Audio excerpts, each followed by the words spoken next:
Bonjour à toutes et tous.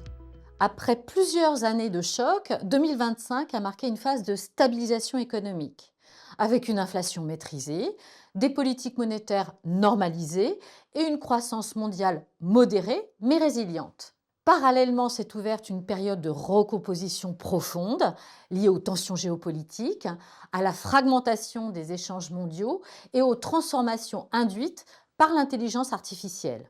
Cette phase de stabilisation a pris fin brutalement avec l'offensive américaine et israélienne contre l'Iran. Les potentielles répercussions économiques de ce nouveau choc géopolitique vont dépendre avant tout de la durée du conflit. Ce dernier oppose des acteurs aux stratégies divergentes. D'un côté, les États-Unis et Israël cherchent à redessiner durablement les équilibres de sécurité dans la région, tout en poursuivant des objectifs inscrits dans des horizons temporels distincts.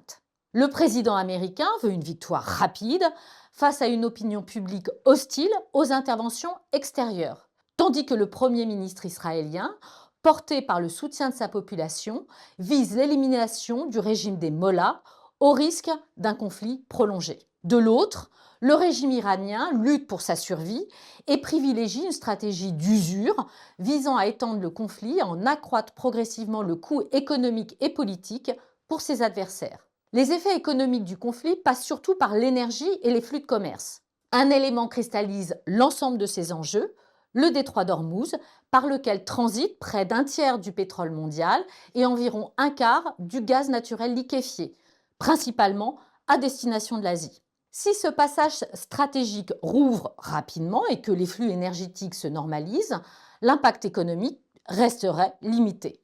En revanche, une fermeture prolongée désorganiserait les approvisionnements énergétiques et les chaînes logistiques, exerçant des pressions à la hausse sur les prix. L'impact économique d'une hausse conjointe des prix du pétrole et du gaz dépend fortement du mix énergétique des pays. En zone euro, les pays les plus exposés sont l'Italie, très dépendante du gaz, et l'Allemagne, en raison du poids de ses industries fortement consommatrices d'énergie. En France, l'effet se manifesterait principalement par la hausse des prix du pétrole et ses répercussions sur les prix à la pompe. En revanche, grâce à la place centrale du nucléaire à la normalisation du parc, la production d'électricité française serait relativement protégée des tensions sur le gaz. Pour mémoire, au moment de la flambée des prix du gaz liée au déclenchement de la guerre en Ukraine, une partie du parc nucléaire était indisponible en raison de contraintes techniques et de maintenance. Cette pénurie d'offres n'est plus d'actualité, a fortiori depuis la mise en service de l'EPR de Flamanville en 2024.